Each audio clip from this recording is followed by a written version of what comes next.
Book 1, Law of Salimi, Chapter 11, Room of Sins.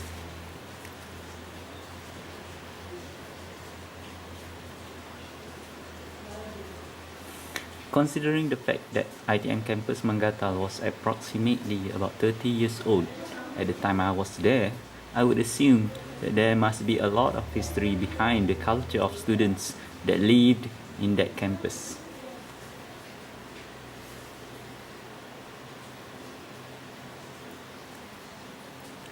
If you look at the website of your ITM campus Sabah today, it indicated that the campus was established in 1973.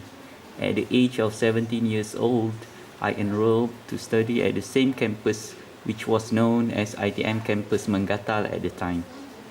It was in the year of 1999, which means the campus already had 26 years of history. Basically, I can accurately say that I knew everything about the culture of the campus, but during my experience as a new student here, ITM campus Mangatal had one serious culture among students which had been considered as a traditional custom.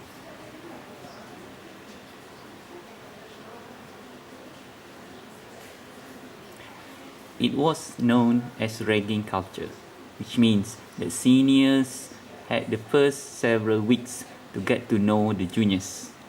I understand the fact that to know another person is essential in a social living environment. However, I do not agree with the fact that it was considered as acceptable for seniors to intentionally put pressure towards new students, which in many cases led towards mental and physical harm to anyone. My understanding in Islam, which upholds that harming anyone for any unacceptable reason is strictly prohibited or haram.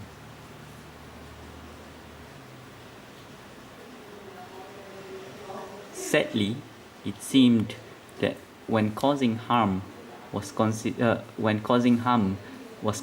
as traditions and custom at ITM campus Mangatal, it was virtually impossible for me to convince them or anyone that ragging activities are prohibited in Islam. No one seemed to care, or rather possibly knew about the prohibitions from the Islamic teachings. To the master students, it was a tradition that has been established for a very long time at ITM, which made it considered as an acceptable and natural activities. According to some seniors, it was just for fun.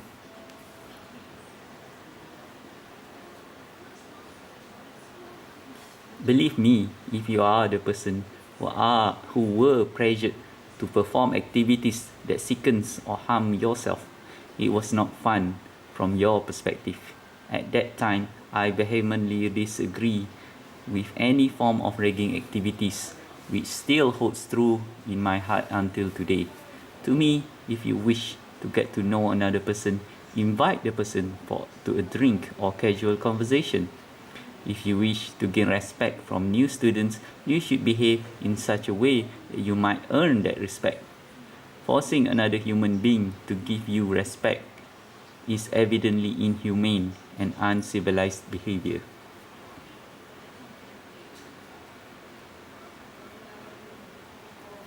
How do you expect me to give you respect when you behave like a stupid fool or harming other people?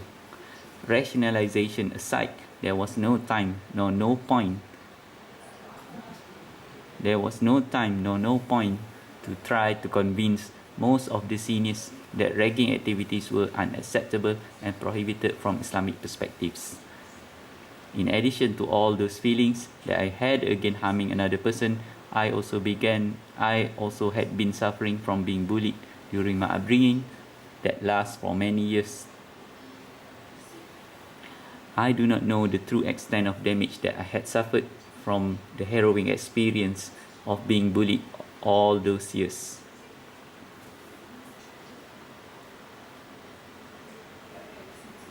Furthermore, I had made a resolve to myself where I would never give up or admit defeat to anyone. I would not accept anything that does not conforms to the teachings of Islam, and thus I would simply choose to change any reality that I do not approve. I would not accept the practice of ragging upon new students, specifically when that new student was me. I was afraid that I could lose myself to my deep anger and started to become a green enraged monster like the Incredible Hulk, which was a comic character co-created by Stan Lee from Marvel Comics.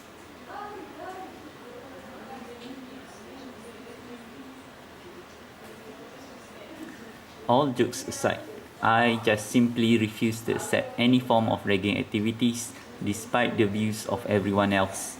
After completing the youth program or program Rakan Muda, I was on my way to ITM campus Megatal with lifted spirits. When I reached the campus, I went back to my room to rest. Basically, students were expected to wait for senior students to return to campus during the 1 week before new semesters of studies began. It was the duration where senior students were privileged to continue the custom and traditions of ITM Campus Megatal in performing Ragging Week.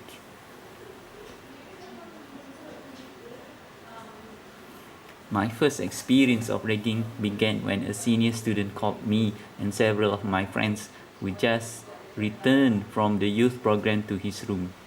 I do not wish to go into details because I do not see any beneficial values gained in explicitly describing such experience to the readers. Let's just say that the senior student either pretended to be or might actually be a gay person. Let me clarify this statement considering that this issue could be viewed as a sensitive one based on the readers from differing global viewpoint on the matter.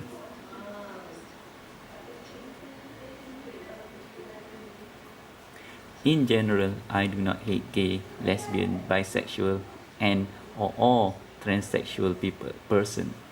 In truth, I am a straight person, which means I like female companion in my life. I do not like in any way, form or quantity to or form or quantity towards male companion in terms of sexual context. I hope I am clear to anyone reading this story, and I truly wish that the reader would have an open mind about my view on the subject matter. I live my life to the best effort to practice Islam as a way of life. In Islam, the only acceptable sexual relations between two human beings is between a man and a woman in marriage, based on the teachings of Islam and Sharia.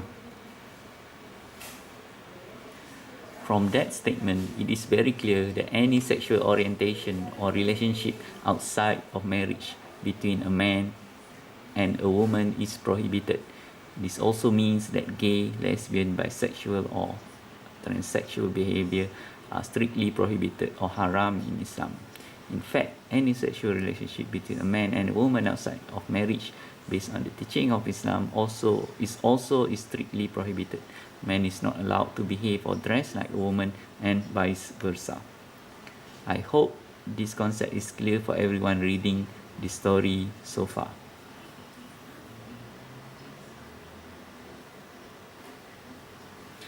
I can go further to explore my views on gay, lesbian, bisexual, and or transsexual in the future chapters if the issue arises. But for now, I would prefer to limit my view on the matter and continue with the story. Anyway, one of the senior students in the room might be or possibly pretended to be gay. I do not hate the fact. In fact, I respect his decision or choice to do so despite such action was against the teachings of Islam. What I despised in the experience was the fact that the gay student began to get comfortable with the new students.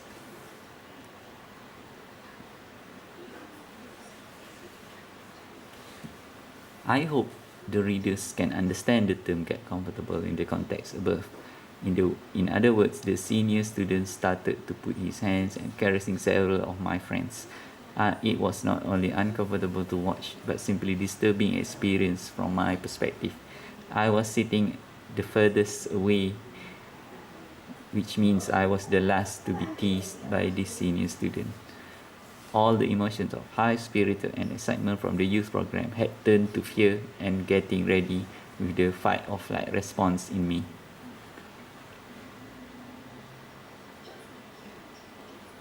I told myself that I would never allow this person to touch me, so I analyzed the situation that was currently happening in the room.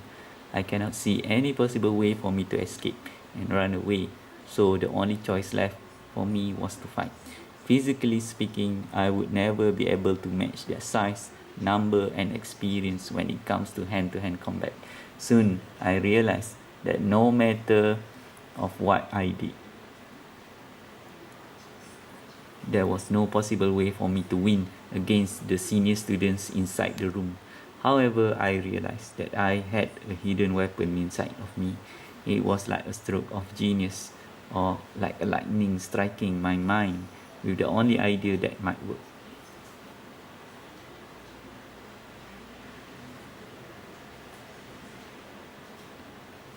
The only defense that I had against the seniors is my faith and a prayer to God.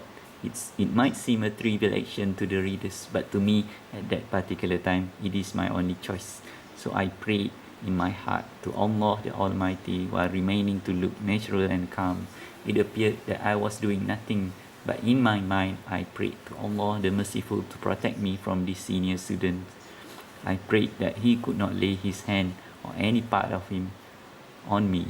I prayed that regardless of my weakness and sins that I had made in my life, I wished that Allah would protect me at that very moment. Then I began reciting the Quranic verse that I was familiar with in my heart. It was Ayat Kursi, which is a verse in the Quran that can be helpful in many arduous situations. I repeated the verse as many times as possible while the senior began moving closer towards my direction. I was focused with reciting the verse that it was as if nothing else matters. I put all of my faith in reciting the verse and my hopes that Allah would protect me. As time passes, the senior student finally reached me. He looked at me and said that I was cute.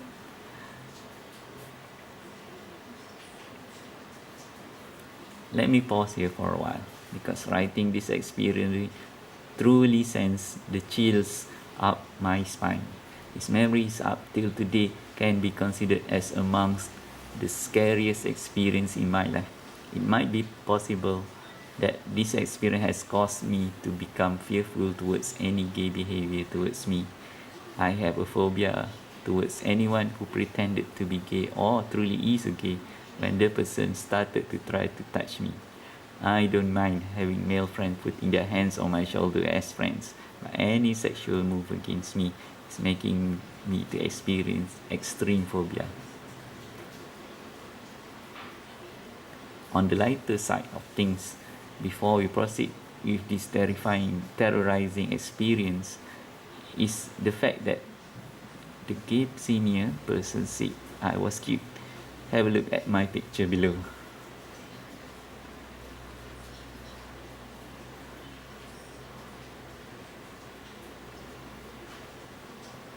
This picture was taken in 2007. In 1999, my face would look pretty much the same. As explained earlier, I was never considered to be good looking to most, if not all of my friends that I ever knew in my life. However, this senior student called me cute, regardless of the scenario of where and when he said it. The reason that I highlighted this was in the same year, in 1999, another senior student who was a male student told me that I was cute too, and playfully asked if I wished to be his boyfriend. Is it possible that my looks managed to repel almost all female of my species but might be considered cute to male individuals? The reason that I'm asking was just simply being curious about the matter. I hate to continue writing this point of my life, but I guess it is inevitable since I already started telling the story. I mean, it wouldn't be fair to the reader to be simply left hanging without knowing the ending of this terror that I've experienced. Anyway, let's continue. So the senior began sitting in front of me. I was still reciting the Quran verse in my mind and my heart. After saying that I was good, he wanted to give me a kiss. Oh Almighty Almighty, I can't believe hearing what he was saying. I was reciting the Quran verse faster in my mind, while at the same time screaming at the top of my lungs in my head. Later, his lips began to purse and pout towards my face. I cringed and started to lean backwards. My prayer still continued in my head as he slunk closer to me. As his face was about several centimeters from mine, he stopped and started to scream. He said that there was a searing pain in his head. He accused me of using some kind of black magic, which caused him the sudden pain that occurred to him. I denied it without mentioning of the Quran recitation in my mind. He told everyone that he had intense pain, which grew the closer he gets to me. I still denied his accusation, but he did not believe me. Later, he told us to leave the room. That experience still terrifies me until today. I probably had the phobia from that particular experience. I do not see how the experience could lead me to respect my senior students. In fact, most of the time, it made me hate my senior students. Nevertheless, the ragging activities continued. I had my second ragging experience later that night. It was still painful experience to endure, but at least there was no sexually oriented behaviors. In general, the intention that I could gather from the ragging activities was simply senior students exacting revenge to new students by giving the excuse of teaching new students about respecting our elders and getting to know senior students. I would prefer if new students and senior students just get to know with one another without the torture and harmful elements during the process.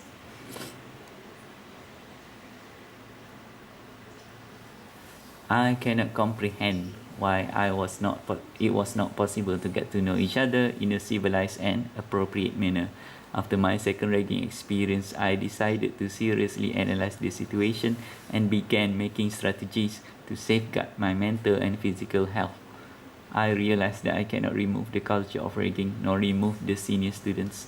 Finally, I decided to remove myself from the equation away from harm. So every time I was free and available that week, I decided to go to the mosque, which I felt as the most safe location.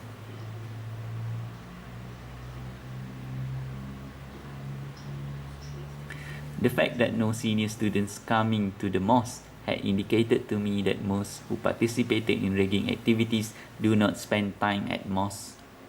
Even during the prayer time, it made me realize that it was possible to conclude that most who embrace the concept of ragging might not embrace the teachings of Islam into their life. This solidifies my perception that I refuse to be any part of the ragging week. I was told by several individuals who claim that I should face the ragging week because avoiding it would be socially unacceptable.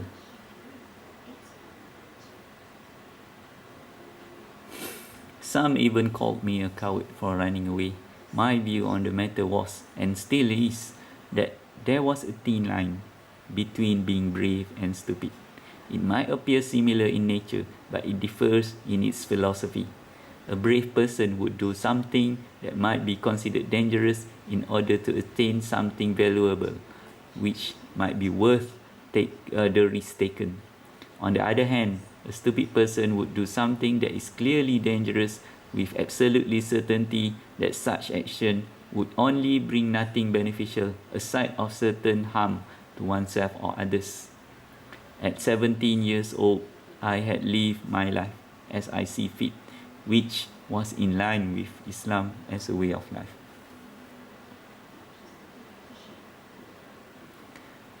I am a brave person, but I am not stupid. As several weeks had passed, the ragging activities had prolonged until it all had almost reached a whole month. During those time, I was spending my time at the mosque of ITM campus Mangatal, which was also known as Pusat Islam or Islamic Center. I used all of those time to study and learn about reading the Quran from several knowledge knowledgeable senior students who do not join the ragging activities. I felt that I had made the right decision to stay away while most of my friends were suffering from the constant torture on daily basis. What I can observe was new students either suffer greatly or join their torturing seniors. As a result, many of my friends were unable to focus on their studies as the class had started. Some even failed to attend classes because of the ragging activities that could take up the whole night. Many of the new students also began to become close friends with the seniors, but also picked up unhealthy behaviors such as smoking and whatnot. I cannot go in much details because I had removed myself from the ragging activities. Later, all of the new students were summoned in the student hall for an emergency meeting. Eventually, we were told that there was a serious case of ragging which began to involve certain gangster group, and the issue was notified to a certain important individual in the government. As a result, the officers in ITM campus Menggatal decided to put an official cease of any ragging activities in the campus. I was delighted because I can go back to my room and no longer live in fear from being bullied by the seniors.